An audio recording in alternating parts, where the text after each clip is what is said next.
That was an aria from Handel's Messiah, and the text, is, "How beautiful are the feet of them that preach the gospel of peace and bring glad tidings." Thank you.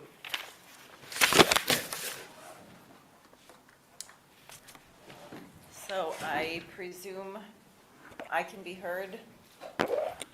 Someone will tell me in the live chat if I can't.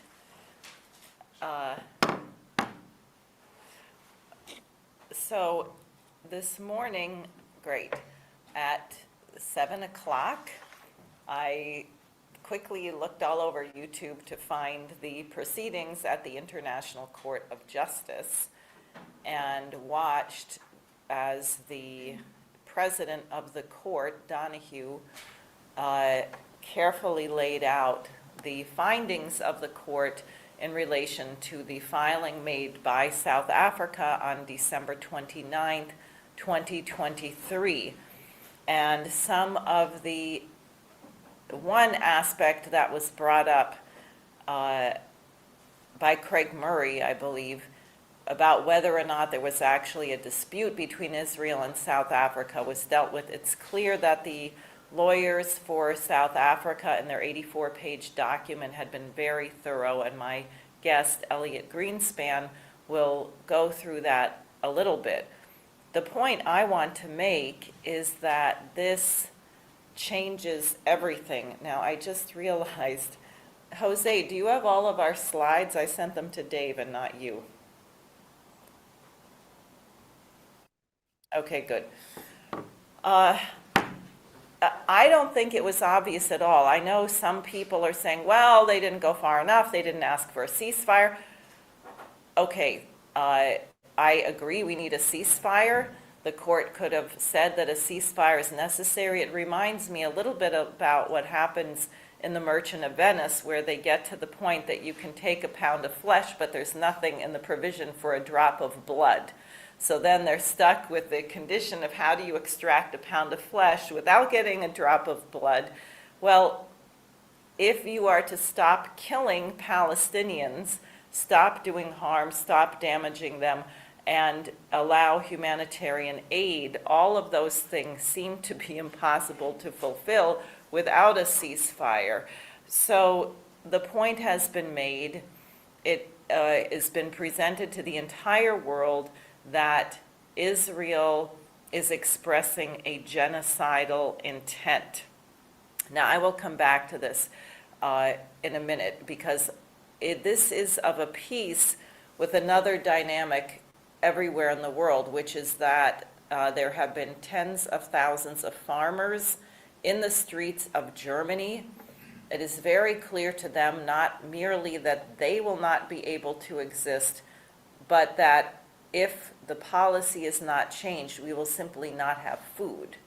So it's not their concern merely for themselves, but it is their concern for the principle of the general welfare, for the well-being. If you take pride in producing something that you know that people need to survive, and you can see that you and all of your fellow producers are going to be put out of business, then your concern is not merely with yourself, but the implications of what happens to the world when your product is no longer available. And we already have 20 to 25,000 people per day on the planet dying of starvation every day. So rather than cutting food production, we should be increasing it.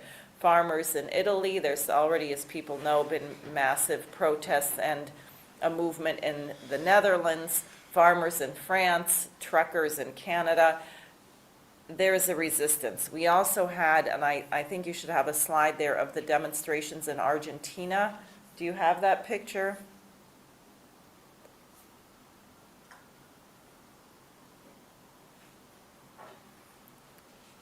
Maybe not. There were over 1 million people in the streets of Argentina yesterday, and a huge demonstration against the Milei government, which is saying that they have to make massive cuts to rein in the debt. Now, I would ask everyone to consider who created the economy? Is the economy of a nation an act of God, force majeure, as they say? Is this something that's thrust upon you and you just have to go with it? No, an economy is created by human beings. So there we go. The picture of Argentina. So you can see it is just absolutely massively packed. Unfortunately, we can't see it here, but a million people. Human beings can control and regulate the economy. It is not something like an earthquake which hits, about which you have no control. And frankly, we should have a little more control over earthquakes, at least be able to forecast them, as some people are working on.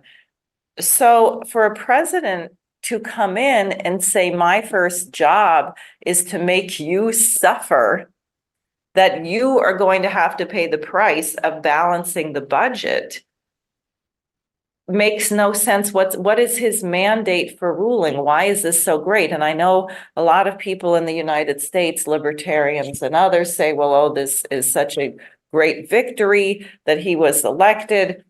No, it's a kind of an operation of von Hayekian economics, which is that everything is basically determined by money and not by the principle of the general welfare. So again, over 1 million people in the streets. Who knows that? How can you say he's such a great success? And remember, one of the first things that occurred after the election is that Argentina rejected the invitation, the acceptance to be part of the BRICS group. We have also in the United States, maybe partly a diversion, maybe deliberate, to create a crisis, a constitutional crisis, the situation along the border in Texas, where the Governor Abbott had put barbed wire to try and prevent migrants from coming in willy-nilly everywhere. And the federal government said, no, you may not do that. Now, the government of the United States is responsible for the border. So it is the case under our Constitution that the federal government does get to determine what occurs.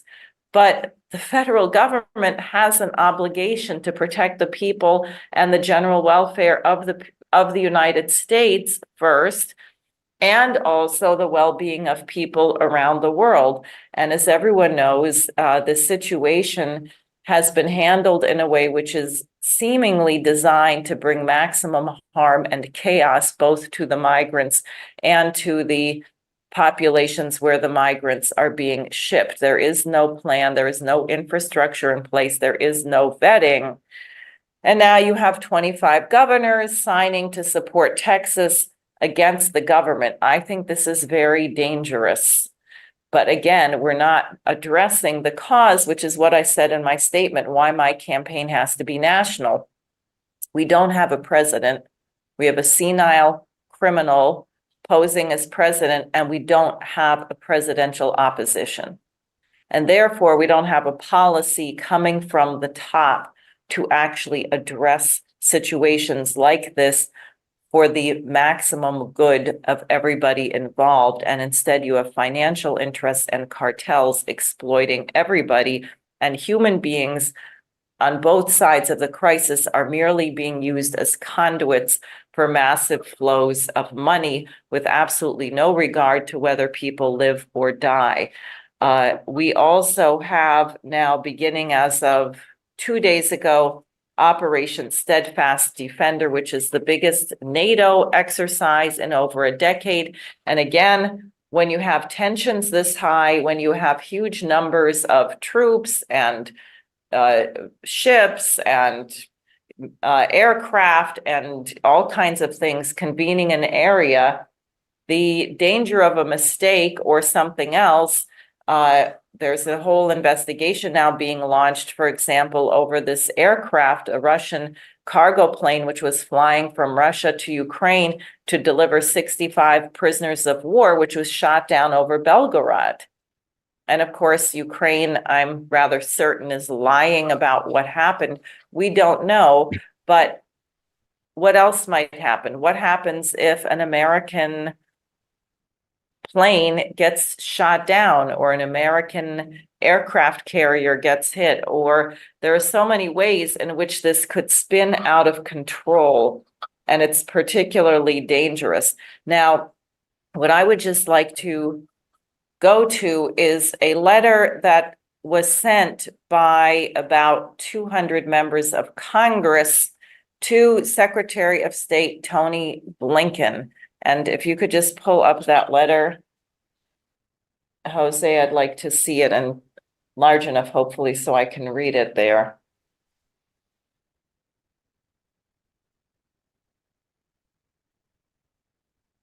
All right, so dear Secretary Blinken, South Africa has filed a grossly unfounded case against Israel at the International Court of Justice, accusing something, I can't read that,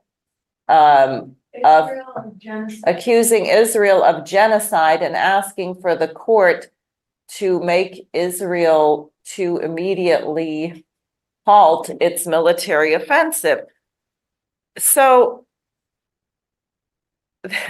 anyone who has read the report from South Africa knows, and they praise Blinken, right? We share the administration's position that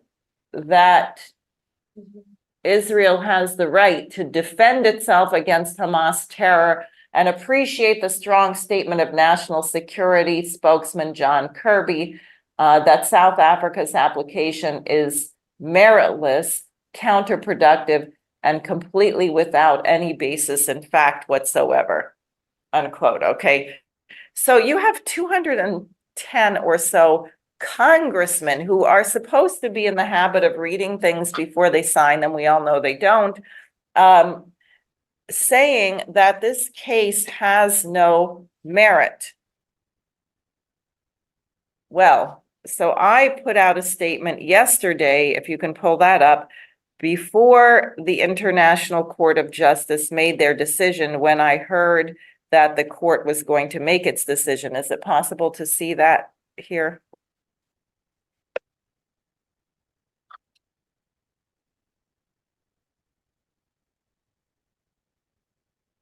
Okay. So this is the release, which I call the Congressional Wall of Shame, Why I Stand with South Africa and the Actual Interest of the United States. My point as an American being, it is not in the interest of the United States to condone genocide. It is not in our interest to be complicit in genocide. We will be judged by the world. If you think about what Germany had to go through after the Holocaust and the soul searching and agony that people faced when confronted with what they had done, what they either knew or should have known their government was involved in. It is not in the interest of the United States to be a party to genocide. These congressmen have taken the side of genocide. And the point I make here is that the Nuremberg tribunals were convened to ensure that such a crime never happened again, by examining how it came to occur and by holding people accountable for it. And that was the standard: know or should have known. With South Africa's action, what I say, if you could scroll through this statement, or maybe it's not there because it's on the slide, but people can scroll through the statement online. The know or should have known is now answered by what South Africa did in their 84-page document, which Elliot will present. They show everything that's going on, including Israel's genocidal intent. That means that anybody with access to the internet knows or should have known that genocide was being committed. That includes these members of Congress. So my point is that if you are going to have members of Congress who know, they have no excuse to say they don't know that genocide is occurring, and they cover up for it and they say it's meritless and meaningless, then they are complicit and they have to be removed from office immediately if they don't mend their ways and remove their names from the list. Here we go. Here is the list. First, the New York delegation. And how many is that? 5, 10. This is terrible. In New York, it's 14 congressmen out of 26. That's more than half. That's disgusting. All of them should be run out of town on a rail. They should be out of office, and they should be visited. And then the list underneath of various other representatives from around the country. Similarly, we should support candidates running against these people, and we should be visiting their offices, especially now because the International Court of Justice has found that indeed it appears that Israel is complicit in genocide. And one of the points is that they're not allowed to destroy any evidence. So this could be investigated. They could be found guilty of genocide. People will be brought to account. And this carries implications for the United States and our role in continuing to supply weapons to a regime which is threatening to wipe out 90% of the population of Gaza, which is really what you're looking at. But I will stop there and let Elliot go ahead to present their findings. And I would like everyone to consider what it means that a nation of the global South, namely South Africa, which with its own very important particular history, is the one who has brought this truth and action before the world. So Elliot, thank you for joining me. I'm glad you're here. Always a pleasure, Diane. Go ahead. What I want to do, I also was up early this morning for the purpose of tuning in to UN Web TV and the live stream from the International Court of Justice in The Hague, with eager anticipation as to what the court would find.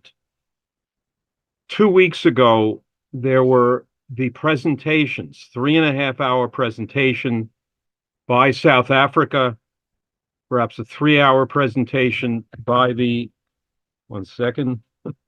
by the Israelis. And hopefully you saw that. If you didn't read the 84-page application to the court from South Africa, but hopefully you saw the condensation of it in 3.5 hours. It was absolutely stunning. It was a devastating presentation of their case, of the magnitude of the ongoing genocide in Gaza, and of their extensive application for and request for urgent emergency measures to prevent much worse genocide from coming forward.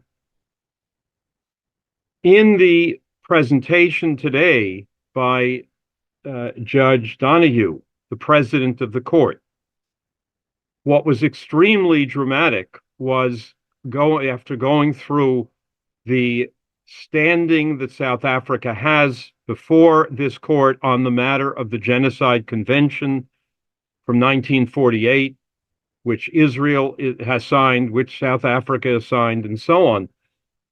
But then she went through, coming from the South African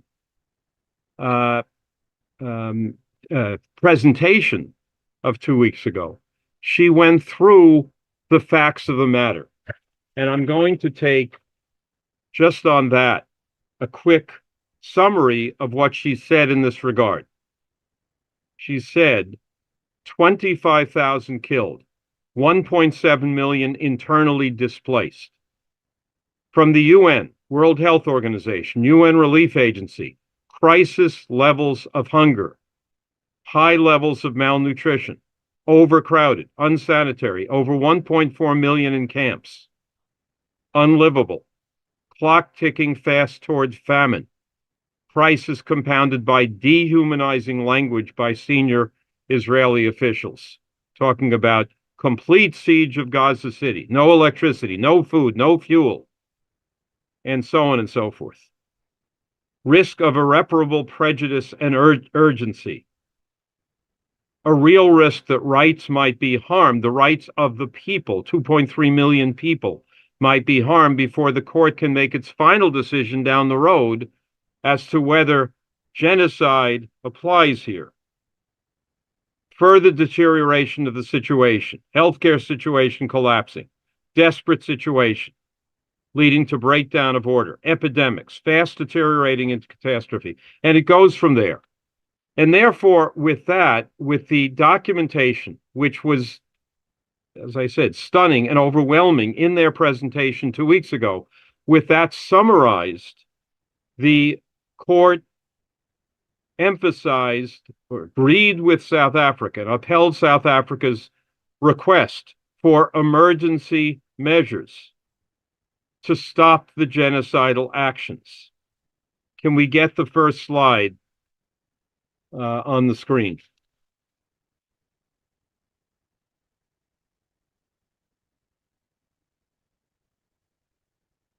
Thank you. So, having reviewed once again the actual human destruction that the IDF, the Israeli military, has imposed and will impose far worse were it to continue, the court voted going into the session today, and see there, a 15-2 vote. Israel shall take all measures within its power to prevent genocidal acts against Palestinians. Israel will ensure that its army does not commit any genocidal acts. Israel will prevent and punish public incitement to commit genocide against Palestinians. Next. Israel will ensure the provision of urgent services and humanitarian aid to Gaza. Israel will ensure the preservation of evidence related to allegations of genocide, and Israel will submit a report to the court in 1 month showing its compliance with these orders.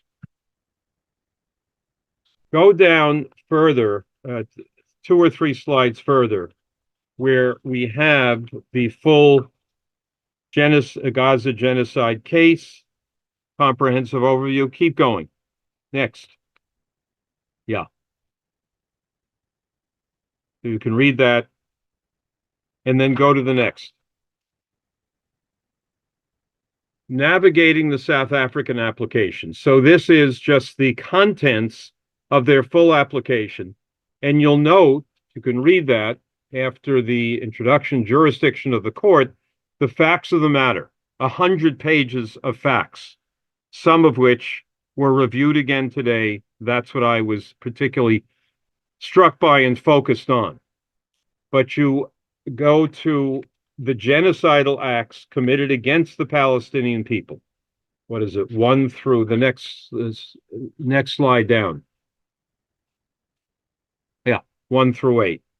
Killing Palestinians in Gaza, causing serious bodily and mental harm to Palestinians in Gaza, mass expulsion from homes and displacement of Palestinians in Gaza, deprivation of access to adequate food and water, deprivation of access to adequate shelter, clothes, hygiene, sanitation, deprivation of adequate medical assistance, destruction of Palestinian life in Gaza, imposing measures intended to prevent Palestinian births. It goes from there. What could one conclude when you delineate and elaborate on all of those acts that have been taken since mid-late October through today? Every day the death toll is another 100 or 200, with some other atrocity, one after another. So the court, taking all of that into their extensive review over these couple of weeks, determined that it is a huge risk to the people, the Palestinians of Gaza, were there not intervention by the UN through its court, the World Court, and by the world to prevent the continuation of such a campaign of destruction. and accelerating compounded destruction in terms of setting into motion epidemic disease, mass starvation, et cetera, et cetera. Okay, so with this action today, you have the World Court, the International Court of Justice, which is a UN agency, demanding that Israel take such measures and report back within a month.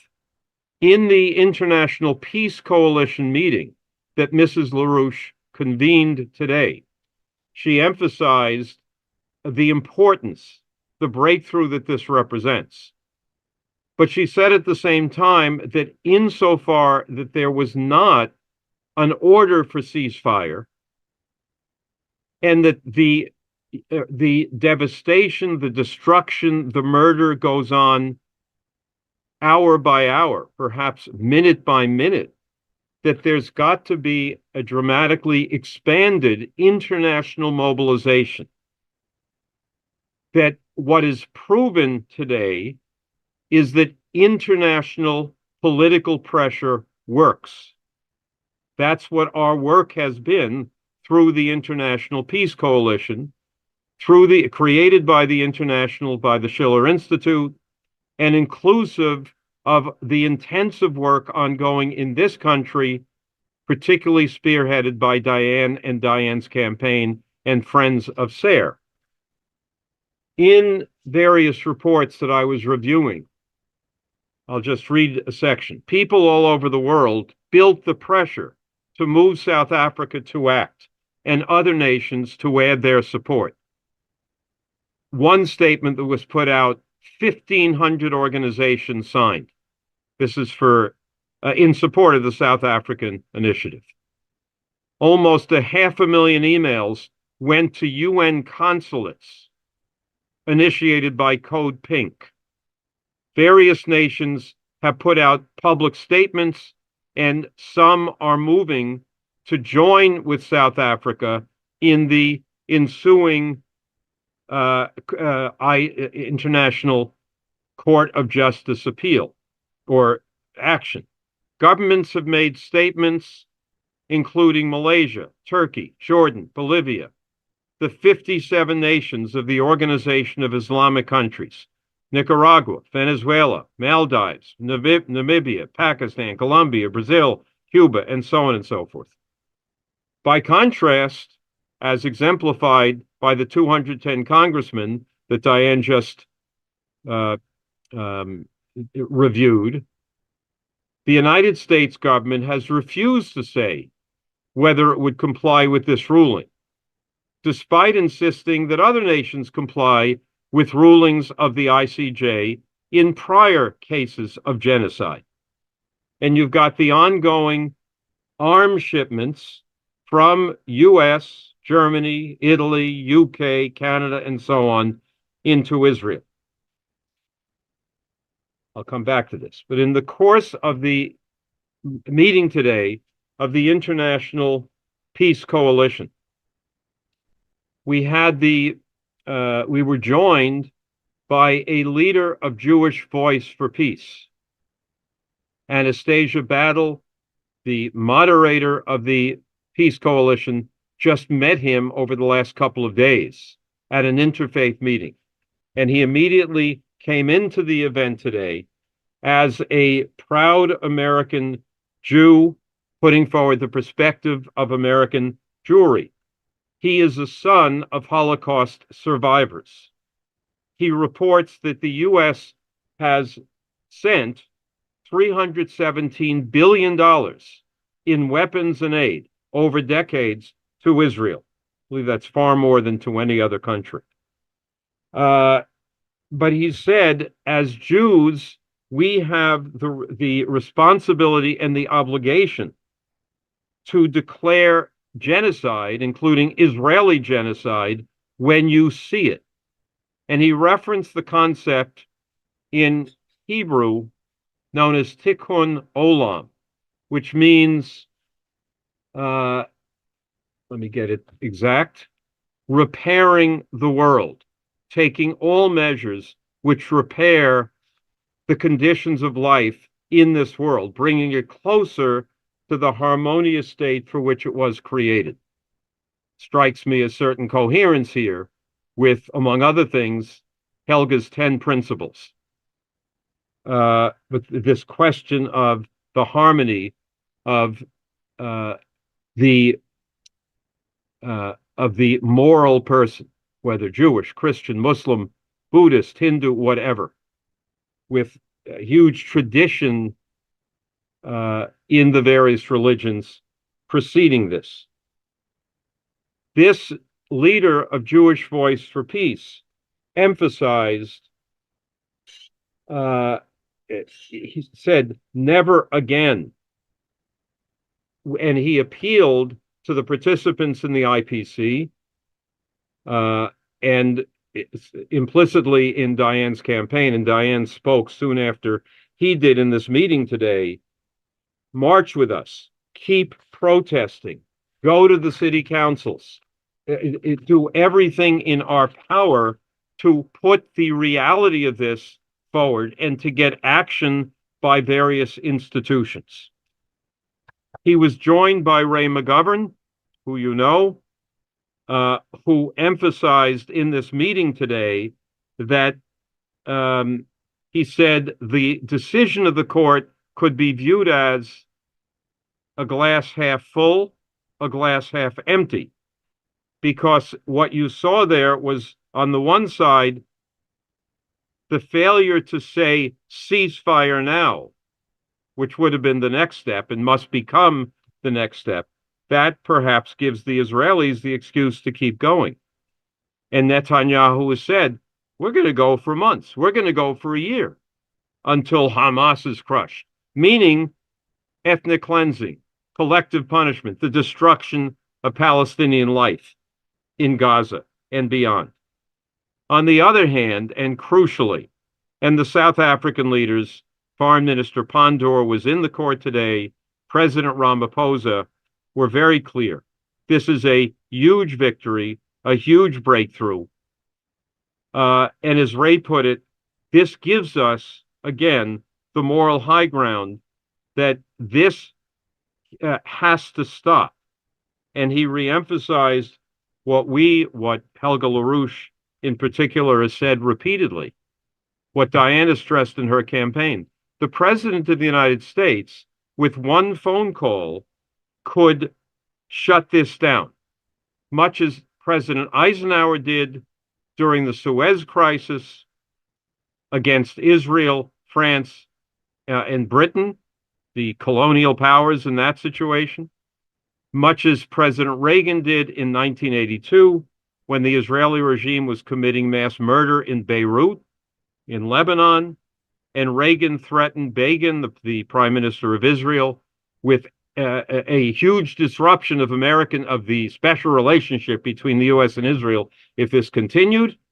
And 20 minutes later, Begin called back and said, we are pulling out of Beirut. That could occur, that should occur, but that is up to an expanded national and international mobilization, which is the task that we've got immediately in front of us. It is an incredible moment. I'll just situate this a bit further in terms of the final element that I want to bring to bear, that you've got this incredible historic moment with the end of 5+ centuries of European colonialism. I will hold up the Schiller Institute pamphlet, which perhaps you've seen. I think it says colonialism is over. And what's on the picture is the 15th summit of the BRICS on August 22nd to 24 of 2023, a few months ago. And at the center of that is President Ramaphosa of South Africa, who was the host, joined by Lula, Xi Jinping, Modi, and Lavrov filling in for Putin.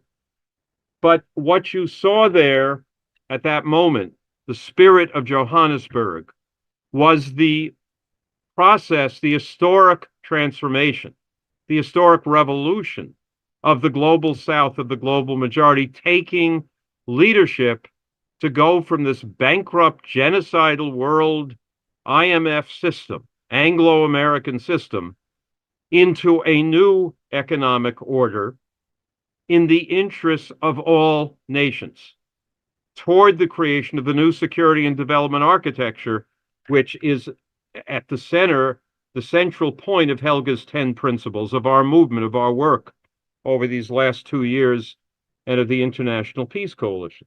But you have the clash of the emergence of a post-colonial order of development as the basis for peace, with the bankrupt, collapsing, murderous system, Anglo-American NATO, global NATO system, which is escalating at this point in time to crush Russia, China. Let's see if they can get a war with Iran, which will almost certainly guarantee nuclear World War III. And that's the immediate danger, which will be countered by justice through that court, through governments, and through the forces of this international movement, which we are organizing to justice to secure development and thereby peace. So again, I would stress Helga's emphasis some hours ago that the expansion of our work, especially in this country, is decisive at this point in time, more important perhaps than ever in all of its manifestations. And she said, get the order of the court out everywhere, through social media, through every institution we can, and build this immediately. Great, thank you very much. So I'd like to open it up for discussion, and I just really want to make a point, and Elliot, you may want to augment this. I think it hasn't occurred to a large part of the American population, maybe even the majority of the American population, how our nation looks in the world. The genocide in Gaza is so obvious to everyone, and I have in my statement, and I was pleased that the court in South Africa, or the international court, used the same quotation that I used, which the South Africans had put in their document. And so many Israeli leaders have said so many genocidal things that they had a lot to choose from. But particularly egregious was the defense minister, who said that what they were doing is, quote, imposing a complete siege on Gaza. No electricity, no food, no water, no fuel. Everything is closed. We are fighting human animals and we are acting accordingly. Gaza won't return to what it was before. We will eliminate everything. If that doesn't express a genocidal intent, I'm not sure what does. And the court, I mean, look, you had 2.3 million people in Gaza. If 1.8 million of them are homeless, that is the vast majority. If 93% of the people are facing starvation, that is genocidal intent. And we heard today from a medical doctor also on the International Peace Coalition, who was describing some of the conditions of the sanitation, the fact that there's no water or very, very little, and it's contaminated. And he said every day the children are thirsty, so they run down to the ocean and drink water, which is horribly polluted and poisoned. So they're poisoning themselves every time they're thirsty. He said you have one toilet for 500 people. So that means that people defecate in the streets or wherever they can. He said the normal standard is one toilet for 20 people. They have one for 500. These are the conditions. This is not an accident, it's deliberate. So for the United States to stand there, these, 200 congressmen, and say that the South African case is without merit, if they had just a little bit of humility and imagined how this looked to the entire rest of the world who is looking at it, they would say, what is wrong with you? You're completely out of line, out of touch. Are you that stupid? Are you evil? And somehow we have to also, we don't have any authority in the world anymore. And that's what South Africa demonstrates. Remember, Biden just had a conference. When was that, Elliot? What month was it? The conference, the Summit for Democracy? Do you remember? Well, there were two of them. Last one was a Right. year ago. We've gotten more democratic each time we have it. So we had the second Summit for Democracy. Now we're hailing Zelensky in Ukraine as being the great democratic leader. He's banned all opposition parties and attacking priests and everything else, and supporting people with Adolf Hitler tattoos and things like that. So that's very democratic. We have elections riddled with all kinds of very irregular types of results and activity, but we are running around claiming that we're the big promoters of democracy.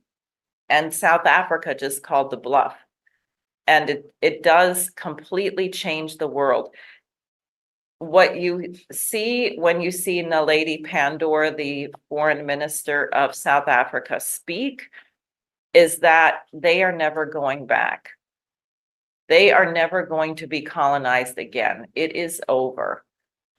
It's like when the American Revolution happened against the British and we took our independence, or the Montgomery bus boycott when people, the Black population of Montgomery, Alabama, brought down the bus companies. They bankrupted the bus companies within a year, and they forced it, and they knew that they were no longer participating in their own oppression. That's the dynamic in the world. And if the United States were acting like the United States, we would be overjoyed. We would say, yes, all these nations are taking their independence. They're not going to be colonized. That's what we did. But instead, we don't know anything about our own history. And we find it a threat. If anybody else on the planet should ever dare to get out of poverty, God forbid, it means that they should be bombed back to the Stone Ages. But what are your thoughts? Because both of us do a lot of organizing, talk to a lot of people, and I think in a way that's the biggest challenge. We're very much in the valley of the coolest. People in the United States don't know what's happening in the rest of the world. One of the further extremely interesting and important elements in the Peace Coalition meeting today was the participation of Meshach Mxango, how do you pronounce it? Mxango, who was a leader of the Schiller Institute, leader of the LaRouche movement in South Africa, who was born into apartheid. That is, in his early years, he was there under the apartheid system. And he described that all one wanted to do during that was to run away from it. That the conditions were prison type conditions, living with terror, living in terror. And he said this was crucial as to why South Africa, in particular, has taken moral leadership of the world. This goes back to the Johannesburg spirit and much more. You, of course, have the tradition of Mahatma Gandhi, who spent years as an attorney, early years of his life in South Africa, and who, by virtue of his method of nonviolent civil action, civil disobedience, brought down the British Empire, the British Raj, in their imperial rule and mass ongoing genocides in India. You look then at this historic fight in the later period led by Nelson Mandela in overcoming apartheid in that country. And you think about the creation by the Mandela government of a peace and reconciliation commission, not revenge against the apartheid regime, but reconciliation and justice and truth. Think Westphalia, think what the Lynn and Helga and so on have put forward and organized for over these many years. Think of the redemptive dimension of the history of South Africa. I'm looking now at the statement issued a few days ago in support of the South African action by the LaRouche International Youth Movement, which convened with Helga last Saturday.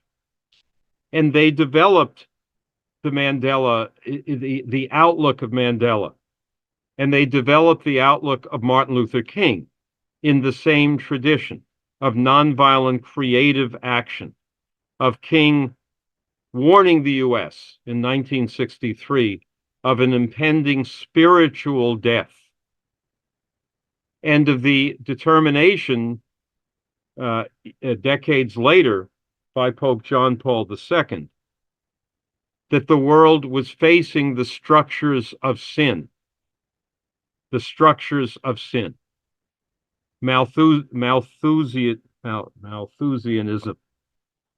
the IMF conditionalities, mass murder, destruction of human freedom, destruction of human creativity, destruction of development. And that's what's being overcome now. On the other side, what the Israelis continue to do, and what the United States is doing in aiding and abetting that, in covering for their genocide, in continuing the arms and the support from the Biden administration, is the destruction of Israel, the destruction of the United States, the self-destruction, if you will, the isolation. So ironically, a couple of hours after the South African, the International Court of Justice decision, a hearing opened up in federal court in California of a suit brought by Palestinian families, American Palestinians, Palestinian Americans whose families have been murdered in Gaza, and by the Center for Constitutional Rights, with Biden, Blinken, and Austin as defendants for their complicity in genocide, their failure to stop the genocide. So I'm developing these things because, again, you have this, on the one side, a tradition which goes from Westphalia through the principles of the American Republican Revolution, through the best in the 20th century of Gandhi and King and so on, of Lynn in terms of ending colonialism. And then you have the refusal to change, to overcome the self-destructive hubris, the arrogance, which is dominating Washington still. However, with this extraordinary international process building the end of colonialism, the global majority, the opportunity is right there. And Diane is spearheading this in this country to bring America, the West, into concert with humanity in terms of the creation of a future.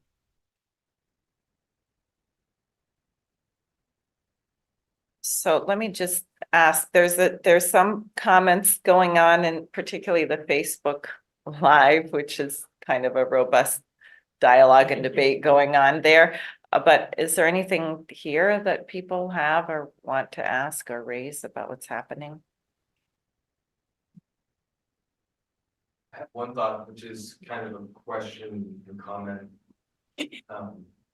Just speak loudly. Okay, yeah, I mean, I have a copy of George Washington's farewell address here, and I think a lot of people, given the way the discourse is happening right now, they'd be like, Diane, can it be louder? Oh, you better come up and just talk into this. Sure.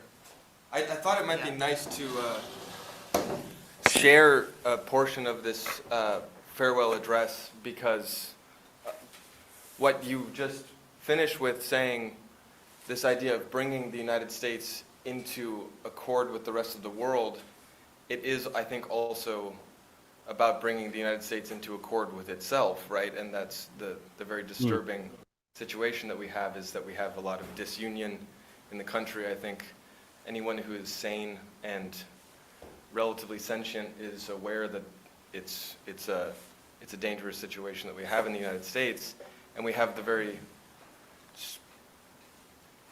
compelling fact that the last thing that George Washington published in his official role as the first president of the United States was a very stern warning against the dangers of the possible corruption that can come into a party system, particularly through the malign influence of foreign actors who don't have the interest of the United States in mind. And so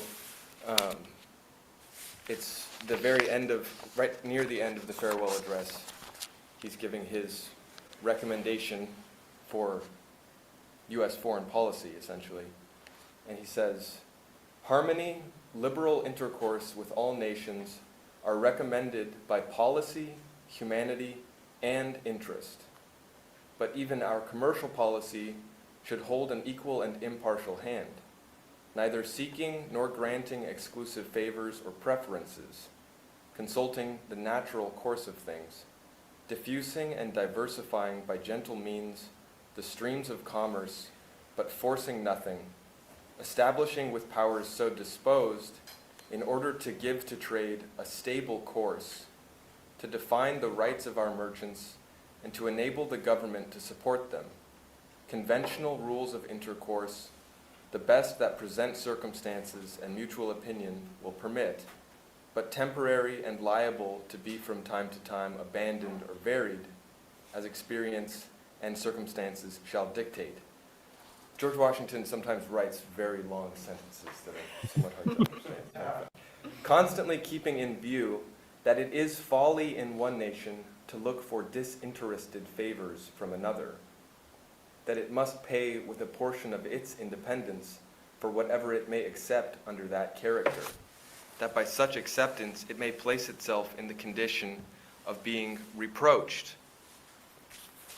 with ingratitude for not giving more. There can be no greater error than to expect or calculate upon real favors from nation to nation. It is an illusion which experience must cure, which a just pride ought to discard. There's more to, I mean, there's the whole thing is quite important and yeah, important, but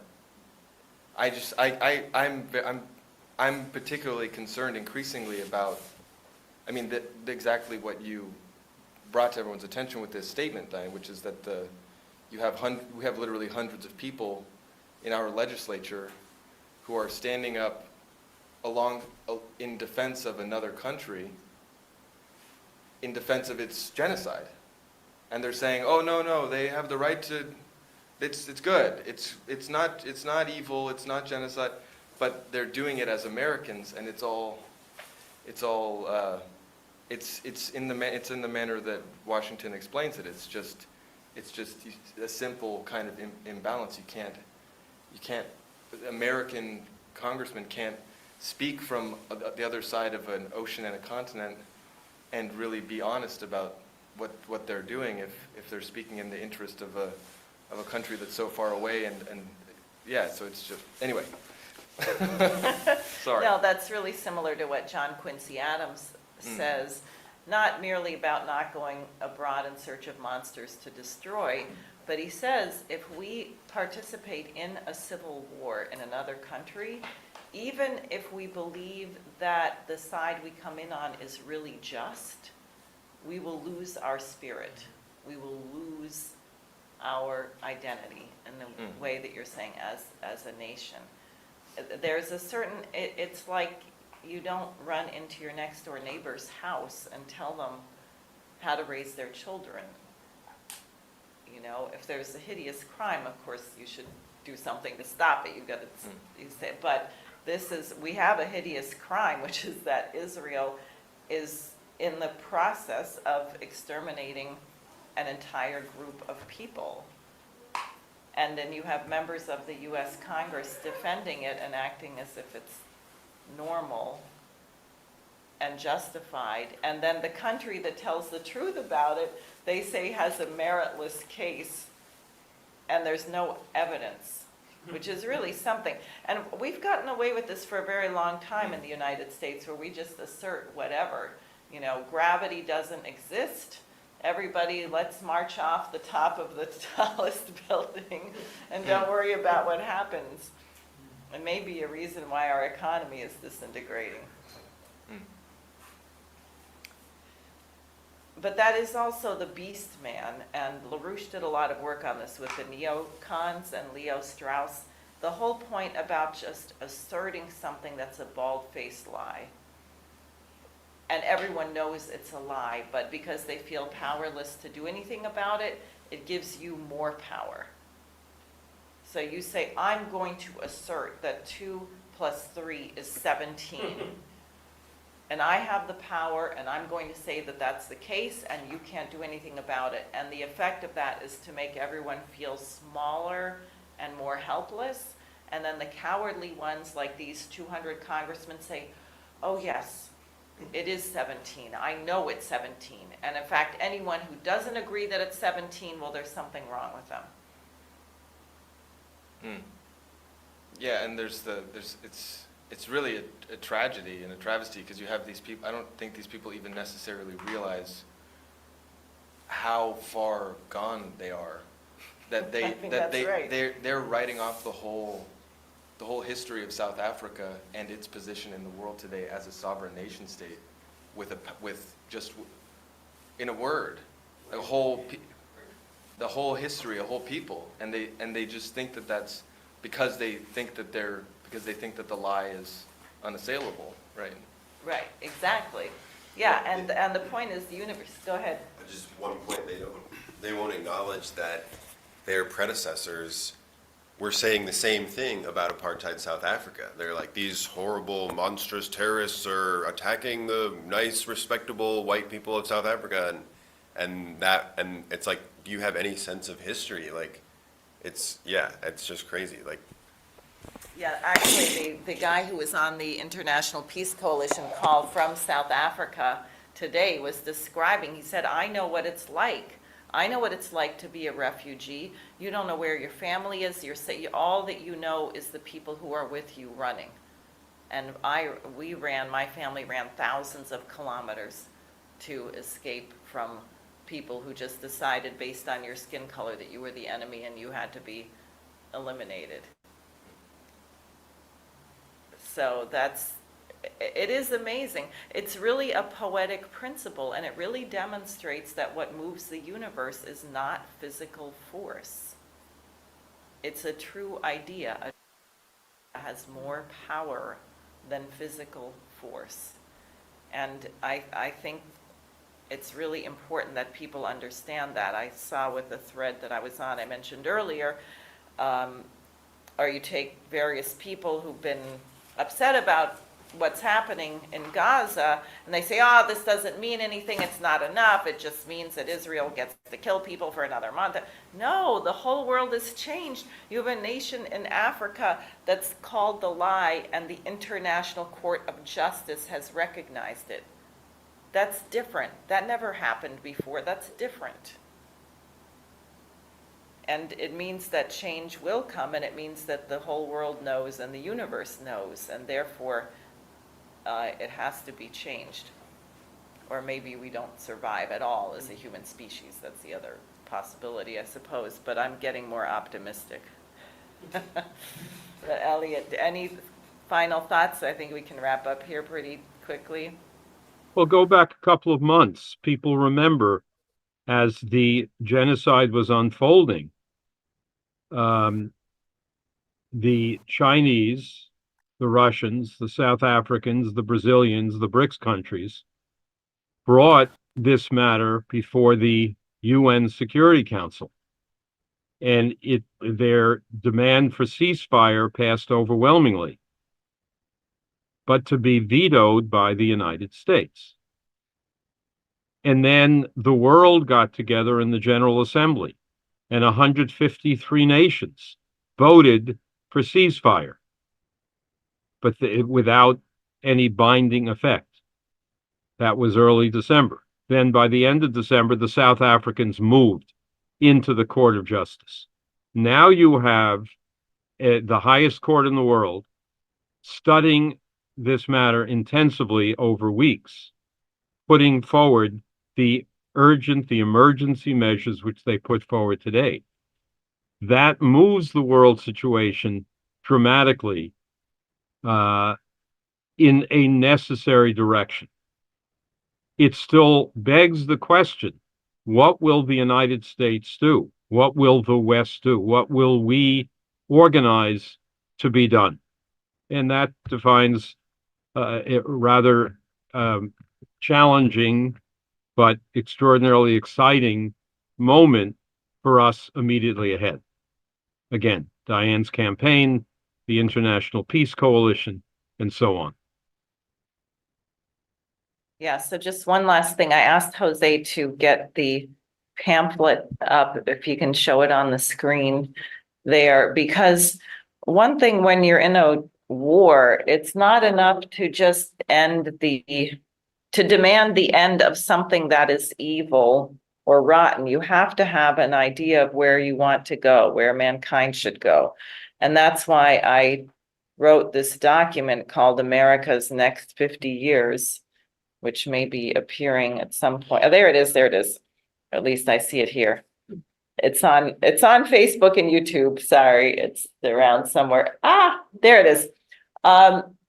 Because the question is, what should the world look like? Now, that picture on the front is Manhattan. It looks sort of like Shanghai, much more beautiful than Manhattan looks.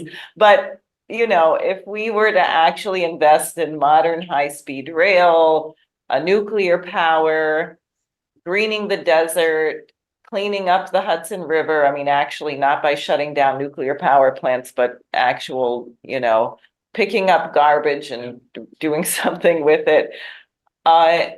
So what does that mean? The world one day, hopefully soon, will have 25 or 30 billion people. How do you sustain them? What do we do if the United States should have 1 billion people. We should have had 1 billion people long ago, but we became stupid and we didn't do it. You think about the infrastructure in New York. Grand Central Station was built for 250,000 people a day. It's handling about 600, I don't know what it is post-COVID, but it was handling up to 650,000 people a day. And I went to, when the New York, as people know, the New York subways are in horrible disrepair. I went to a conference of all kinds of engineers about how to fix it. Every single plan that they presented would be obsolete before it was completed. They didn't have one single plan based on the idea of growth. Not one. So you see how small-minded, how short-sighted, and then people complain, oh, our children don't want to study and nobody wants to work. Well, who wants to study or work so you can work at McDonald's or Quick Check or be a TikTok influencer or something? But what if your second grade class was tasked to design 5 new cities in the desert, and everyone got to think about, well, what should be in a modern city? What would I like to see? What would the gardens be? Where would the transportation be? Where would the farms be? Suddenly, everything would change. And if you want to get peace, and you want to get peace in this region, then the people who live there have to have a shared mission, a common mission. And mankind should have a common mission. There are many things that we can work on together as a human species without giving up our national sovereignty or our language culture. And in fact, we will discover if we actually try to work on anything that's really hard, it's a benefit to be collaborating with people who come from a different background than yourself. Because someone who isn't like you will not have your same blind spots, and you won't have the same blind spots that they do, and you'll have different insights. But we are not thinking that way. So I just want to add this here because we absolutely have to think of where is mankind going to be 50 years after each one of us is dead.